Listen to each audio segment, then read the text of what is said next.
বিসমিল্লাহির রহমানির রহিম। আসসালামু আলাইকুম। Welcome back to my channel Neela's food canvas. আজকে আমি আপনাদের তৈরি করে দেখাবো খাসির মাংসের ভুনা। আজকের এই খাসি মাংসের ভুনাটা আমি করব আস্ত রসুন দিয়ে। তাহলে চলুন দেখে নেওয়া যাক রেসিপিটি। এখানে আমি 1.5 কেজি খাসির মাংস নিয়ে নিয়েছি, ভালো মতো ধুয়ে পরিষ্কার করে নিয়েছি। দেখতেই পাচ্ছেন আমি এরকম টুকরো করে নিয়েছি। এরকম টুকরো করলে দেখা যাবে যে খাসি মাংসটাতে যখন আমি মশলা দিব তখন ভালো মতো মশলাটা ঢুকবে। এরকম সাইজের রসুন নিয়ে নিয়েছি, ভালো মতো কেটে ধুয়ে নিয়েছি। 1.5 কেজি খাসি মাংসের মধ্যে আমি এই সবগুলো রসুন দিব। আপনারা চাইলে রসুন কম বেশিও দিতে পারেন। আজকে আমি খাসি মাংস ভুনাটা প্রেসার কুকারে তৈরি করব।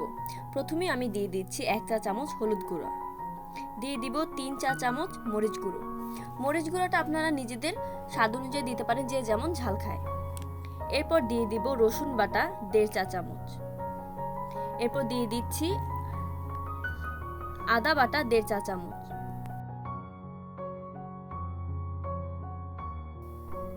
দিয়ে দিব লবণ স্বাদ মতো।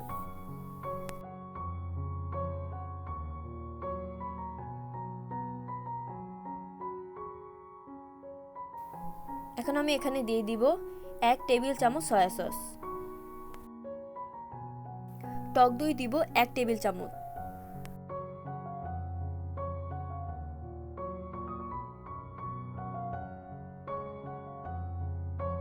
গরম মশলার গুঁড়া দিয়ে দিব 1.5 চা চামচ।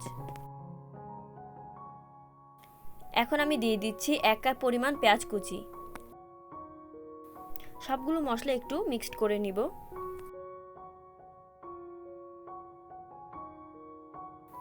এরপর আমি এর মধ্যে দিয়ে দিচ্ছি 1 টেবিল চামচ তেল। এখন আমি সবগুলো মশলা ভালো মতো মিক্সড করব।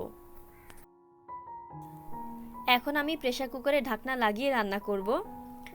এখানে আমি কোনো পানি দেইনি, মাংস থেকেই পানি উঠবে। 3 সিটি দেওয়া পর্যন্ত আমি রান্না করব। এখন আমি এর মধ্যে আস্ত রসুনগুলো দিয়ে দিব। এরপর এখানে আমি 1 কাপ পানি দিয়ে দিব। এরপর আবারও প্রেসার কুকারে ঢাকনা দিয়ে ঢেকে দিব। 3 সিটি হওয়া পর্যন্ত আবারও রান্না করব।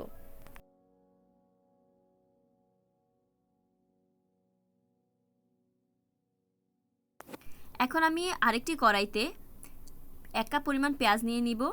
মাংসটা হতে হতে আমি এখানে খাসির মাংসটির জন্য আলাদা আরেকটি মশলা তৈরি করে নিব, যা মাংসের স্বাদটাকে আরো বাড়িয়ে দিবে।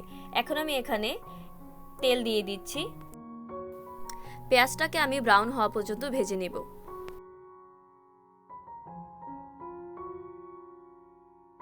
পেঁয়াজগুলো ব্রাউন হয়ে গেলে আমি এর মধ্যে আধা কাপ পরিমাণ পানি দিয়ে দিচ্ছি, যাতে মশলাটা পুড়ে না যায়।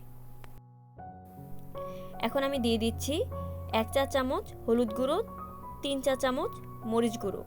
এরপর দিয়ে দিব লবণ স্বাদ মতো।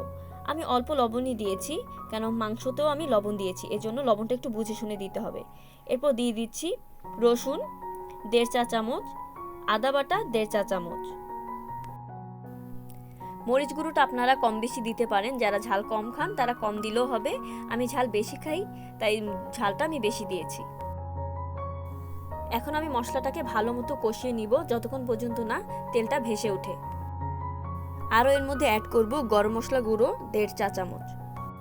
আরও দিব 1.5 চা চামচ জিরার গুঁড়া। মিডিয়াম হিটে রেখে ভালো মতো মশলাটাকে কষিয়ে নিব। এখন আমি প্রেসার কুকারের মাংসটা এখানে ঢেলে দিব।